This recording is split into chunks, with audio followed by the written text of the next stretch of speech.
जब हॉलीवुड में अवतार बनी थी तो दुनिया हैरान रह गई थी और अवतार मूवी के विजुअल इफेक्ट और उसकी वर्ल्ड बिल्डिंग देख के दुनिया शॉक हो गई थी। लेकिन अब भारत ला रहा है एक ऐसी फिल्म जो अवतार को भी पीछे छोड़ देगी। जी हाँ, हम बात कर रहे हैं रामायण की। इंडिया की सबसे बड़ी मूवी जिसका बजट ऑलमोस्ट 4000 करोड़ बताया जा रहा है। रामायण मूवी 2 भाग में बनने वाली है और इसका बजट जेम्स कैमरून की अवतार के पार्ट 1 से भी ज्यादा है, जबकि अवतार पार्ट 1 का बजट था ऑलमोस्ट 2000 करोड़। तो क्या रामायण अवतार से बड़ी मूवी होने वाली है? और क्यों ऑडियंस रणबीर कपूर को भगवान राम के रोल में एक्सेप्ट नहीं कर रहे हैं? और कंगना रनावत को रामायण से क्या दिक्कत है? और इस मूवी के एक्टर्स कितने फ्री चार्ज किए हैं दोनों पार्ट के लिए, सभी जानेंगे डिटेल में। वीडियो को लास्ट तक देखना। तो चलिए वीडियो को स्टार्ट करते हैं भगवान राम का नाम लेकर।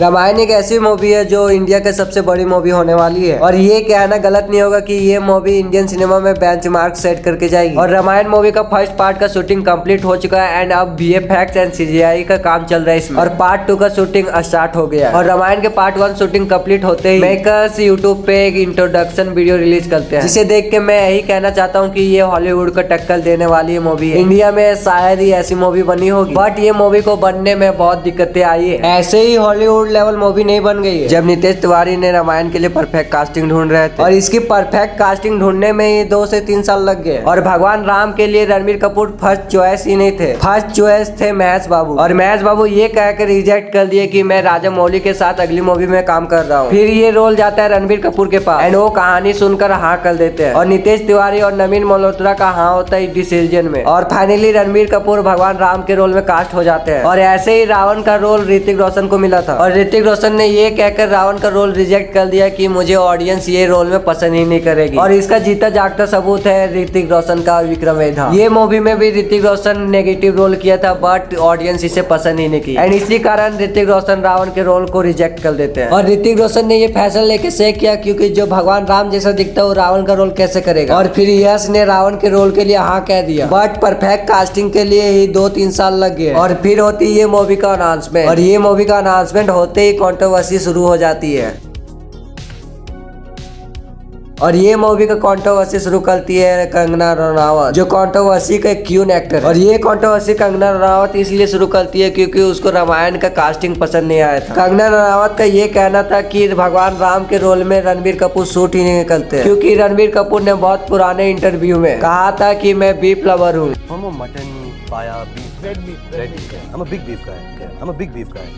ये सुनकर कंगना रावत और ऑडियंस भी भड़क गई थी, और रणबीर कपूर को ऑडियंस इसलिए एक्सेप्ट नहीं कर रहे थे क्योंकि रिसेंटली एनिमल मूवी आई थी, एंड एनिमल मूवी काफी हार्डकोर, ब्रूटल एंड 18+ थी, एंड उसमें गंदे गंदे डायलॉग सुनकर पहले से ही ऑडियंस रणबीर कपूर से भड़के थे। और जब रामायण का अनाउंसमेंट हुआ और ऑडियंस को ये पता चला कि राम भगवान के रोल में रणबीर कपूर को कास्ट कर लिया गया तो ऑडियंस और भड़क गई। फिर क्या ऑडियंस ये नारा लगाने लगे कि बॉयकॉट ऑफ रणबीर कपूर। फिर ये कंट्रोवर्सी धीरे धीरे खत्म हो गई। फिर आता है एक न्यूज जिसमें पता चलता है कि साई पल्लवी को रिप्लेस कर दिया जा रहा है जानवी कपूर के साथ सीता माँ के रोल के लिए, एंड ऑडियंस ये बोलने लगे कि राम के कैरेक्टर में पहले से रणबीर कपूर शूट नहीं कर रहे थे और फिर जानवी कपूर। और ये सुनकर मैं भी शंका में आ गया था कि नितेश तिवारी रामायण बना रहे हैं या फिर एक और आदि पुरुष, क्योंकि मैं और पूरे इंडियन सिनेमा साई पल्लवी को सीता माँ के रोल में एक्सेप्ट कर लिया था। फिर पता चला कि जानवी कपूर को सीता माँ के रोल के लिए एक्सेप्ट कर लिया गया, और इसे सुनकर ऑडियंस भड़क गए और नितेश तिवारी और मेकर्स को गाली देने लगे। फिर क्या नमित मल्होत्रा और नितेश तिवारी ने डिसीजन लिया कि साई पल्लवी को ही सीता माँ को रोल देते हैं। फाइनली फिर सीता माँ के रोल के लिए साई पल्लवी को कास्ट कर लिया जाता है। भगवान राम और माँ सीता के अलावा और मेजर कैरेक्टर के बारे में बात करें तो यह जैसे पैन इंडिया स्टार को रावण के लिए कास्ट कर लिया गया है। न्यूज तो ये आ रहा है कि रावण का रोल 10 मिनट के लिए ही रहेगा पार्ट 1 में एंड बाकी पार्ट 2 में। और फिर बात कर लेते सनी देओल को, जो पवन पुत्र हनुमान के रोल में दिखने वाले हैं, एंड सनी देओल को काफी स्क्रीन टाइम मिलने वाला है पार्ट 1 एंड पार्ट 2 में, क्योंकि रामायण में हनुमान जी का मोस्ट इम्पोर्टेंट रोल था। अगर हनुमान जी ना होते तो रामायण अधूरी होती। तो बात कर लेते रवि दुबे को, जिसको कास्ट किया गया है लक्ष्मण के रोल में, एंड रवि दुबे काफी अच्छा एक्टर है तो लक्ष्मण का रोल काफी अच्छे से निभाएंगे। और कुणाल कपूर को इंद्रदेव के लिए, और रकुल प्रीत को सुपर्णखा के लिए, और लारा दत्ता को केकई के लिए, और विजय सेतुपति को विभीषण के लिए, और राजा दशरथ के रोल में लिया जा रहा है अरुण गोविल को, जो हमारे पुराने भगवान राम का रोल कर चुके हैं। एंड इतने बड़े स्टार कास्ट लाने से मूवी के बजट बढ़ जाती है।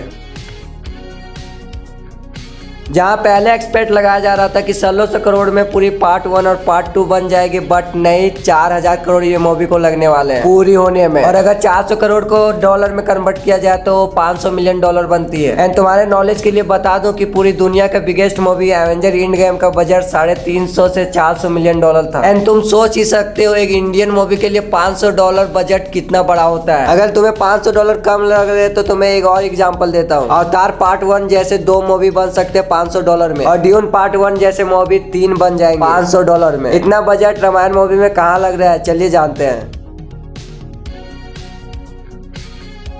$500 मिलियन में बहुत सारा पैसा जाने वाला है एक्टर के फीस में, क्योंकि इसमें बड़े बड़े सुपरस्टार है जैसे Ranbir Kapoor, Yash and Sunny Deol and Vijay Sethupathi. And सिर्फ रणबीर कपूर का फीस 150 करोड़ है दोनों मूवी का मिलाकर। और बात करें सैफ पल्लवी का तो दोनों पार्ट का 35 करोड़ ले रही है। यश इस मूवी का प्रोड्यूसर है, फिर भी यश 100 से 150 करोड़ दोनों पार्ट का ले रहे हैं। एंड विजय सेतुपति एंड सनी देओल को मिलाकर दोनों पार्ट का होता है 75 करोड़। एंड रामायण के major actor and Ritesh Tiwari का फी मिलाकर होता है 80 करोड़। एंड अगर टोटल सबका किया जाए तो 500 करोड़ होता है, और 500 करोड़ इसमें स्टार कास्ट में ही जाने वाले हैं। एंड VFX में काफी पैसा जाने वाला है इस मूवी में, क्योंकि ज्यादा से ज्यादा VFX एंड CGI कैरेक्टर होने वाले हैं रामायण में। एंड इसे संभालने के लिए DNG कंपनी इसे VFX खुद दे रही है। एंड DNG कंपनी ने ड्यून और ड्यून पार्ट 2 और बरमात जैसी मूवी में काफी अच्छी VFX दी है। एंड ये हॉलीवुड कंपनी है, तो हॉलीवुड कंपनी मंगाने के लिए पैसा भी अच्छा खासा लगने वाला है। एंड न्यूज तो ये भी आ रहा है कि दोनों पार्ट मिलाकर 800 खर्चे आने वाले हैं VFX में। पहली बात, इंडियन सिनेमा में आज तक 800 करोड़ का बजट का मूवी ही नहीं बनी है। एंड ये VFX में सिर्फ 800 करोड़ लगाने वाले हैं। एंड DNG कंपनी को रामायण मूवी का स्क्रिप्ट इतना अच्छा लगा कि पैसे लगाने के लिए मूवी में तैयार हो गए। एंड DNG कंपनी ने भी मूवी में अच्छा खासा पैसा लगाया है। तो पहले हम टॉपिक में बात कर लेते हैं कि इन लोगों का बजट कहाँ जा रहा है। तो एक्टर का फीस 500 करोड़ एंड VFX में लगने वाले 800 करोड़, सब मिलाकर हो जाते हैं 1300 करोड़। एंड इस मूवी में बहुत सारे न्यू टेक्नोलॉजी यूज हो रहे हैं, जैसे कि 3D इन्वायरमेंट स्कैन और फेस मोशन कैप्चर। जैसे कि तुम अल्लू अर्जुन की न्यू मूवी अनाउंसमेंट टीजर में देखोगे कि उसमें फेस मोशन कैप्चर का यूज हो रहा है। एंड उसी तरह रामायण मूवी में भी होने वाला है। एंड इसमें खर्चा आने वाला है 100 करोड़। एंड इसमें AI टेक्नोलॉजी का यूज हो रहा है। एंड इसमें AI से अदर लैंग्वेज का डबिंग करने वाले हैं, जैसे इंग्लिश, स्पेनिश, चाइनीज। एंड ऐसे अदर इंटरनेशनल लैंग्वेज में AI डबिंग होने वाली, क्योंकि ये पूरी दुनिया में मूवी रिलीज होने वाली है। और ये पहली बार रामायण मूवी में AI डबिंग हो रही है, जिसमें एक्टर का लिप वैसा ही हिलेगा जो भाषा वो बोलेगा, जैसे इंग्लिश बोलेगा तो इंग्लिश जैसा ही हिलेगा। एंड ऐसे बहुत सारे टेक्नोलॉजी है जो रामायण मूवी में इस्तेमाल किए जा रहे हैं, और ये सब का खर्चा आता है 300 करोड़। एंड ये मूवी 3D IMAX कैमरा में शूट होने वाली है, जो हॉलीवुड की मूवी होती है। एंड इंडिया में सिर्फ पठान मूवी 3D IMAX में शूट हुई है, और अब नितेश तिवारी की रामायण मूवी हो रही है जिसका बजट 4000 करोड़। एंड ये मूवी 3D IMAX में रिलीज होने वाला है, एंड इसका खर्चा बहुत आता है। और इस मूवी में यश काफी प्रॉफिट लेने वाले हैं। अगर सब मिलाया जाए तो 2000 करोड़ होता है, बट मूवी बनाने के लिए 4000 करोड़ क्यों लग रहे हैं, ये मूवी आने के बाद ही पता चलेगा। तो बजट की बात हो गई, अब बात करते हैं मूवी कमाएगी कितना। तो चलिए अपना प्रेडिक्शन लगाते हैं।